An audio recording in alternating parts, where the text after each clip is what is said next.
two fundamentally different ways of organizing economies. And so you have the command economy, in which the state more or less has total control over these economic factors. And you have some kind of free economy, in which you of course have a government and the rule of law, but economic exchange and those kinds of things are generally left up to people and to businesses to decide. And the free system won, the command system lost, right? That's the sort of the verdict of history. And so I thought, I'll think about something else. It didn't. I wrote faith and science issues and wasn't thinking that much about economics because even though I felt like I'd resolved it intellectually, it's a boring argument. It's like, trying to make the case for there being a periodic table of the elements or something, all right? It's like, it's kind of boring, We all agree. But as a result, I got off, so in 1999, 2000, speaking on a lot of college campuses. And after that, actually, after this book, The Privileged Planet, came out, and even before that, I was talking about other things. And you want to know what I discovered? I discovered that Christian colleges at serious conservative Christian colleges, students were thinking the same economic ideas that I had in the late 1980s. The exact same ideas, the same arguments, for the same reason. And so I realized at that point that, well, either everybody's just totally stupid, right? Which I don't think that was actually it. Or there's something that appeals to people morally.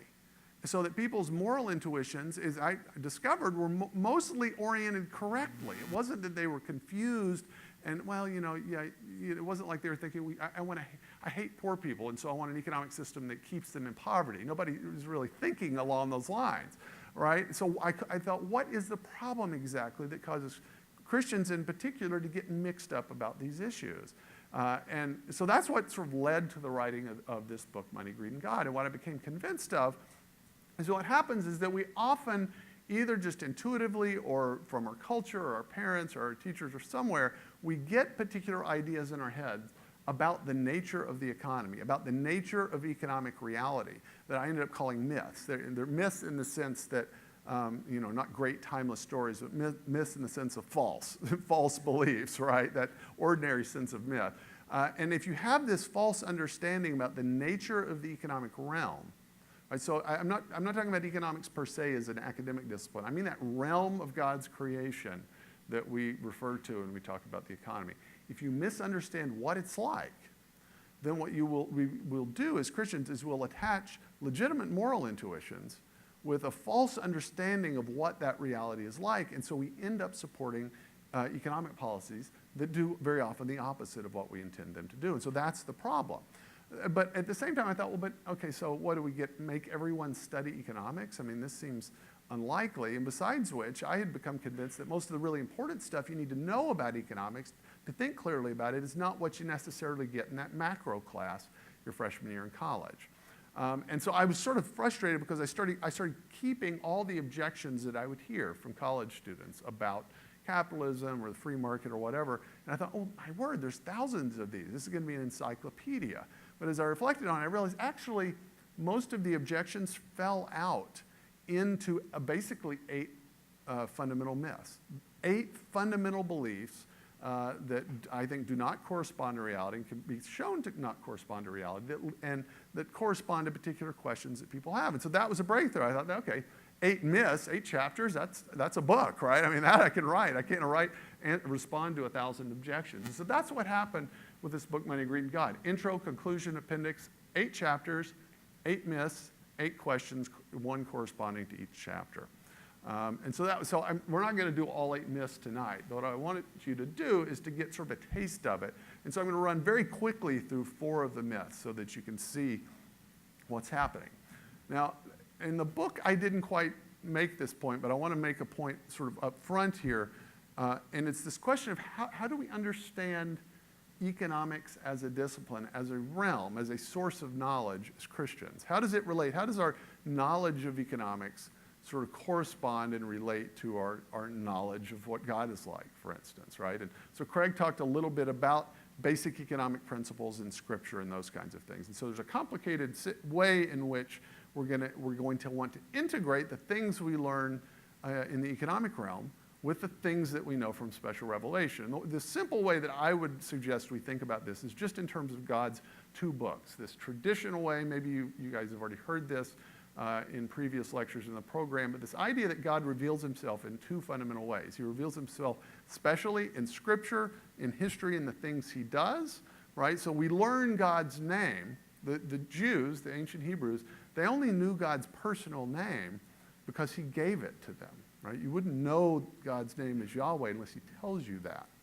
At the same time, God reveals himself through the created order, through the book of nature, right? As the Psalm says in Psalm 19, the heavens declare the glory of God, the skies proclaim the work of his hands. Day after day they pour forth speech, night after night they display knowledge. That the created order is not an alien world. God didn't create a world that's then silent to his existence. But the created order everywhere, to some degree, testifies to the existence of a creator. It doesn't tell us everything we need to know about God. It's not special revelation, it's general revelation. All right, and so the trick is to figure out how do we integrate our knowledge from special revelation with our knowledge of general revelation. So what I would suggest is you think of it as a stage play. So of course, if you have a play, if it's a high production play, right, you have actors that are in the foreground. But if it's a high production play, you've got a set that's behind them, right? And the set changes, things move back and forth, and that sets the context by which you understand what's happening in the foreground with the actors. Well, so that's kind of like God's revelatory economy. He's created a world that functions as the stage set, and then he acts directly in particular ways at particular times and places in the world. So those two things are meant to go together. So what that means is that we don't need to think that, well, there's secular knowledge and then there's sacred knowledge. No, there's different kinds of knowledge that we get from different places, but they ultimately reconcile.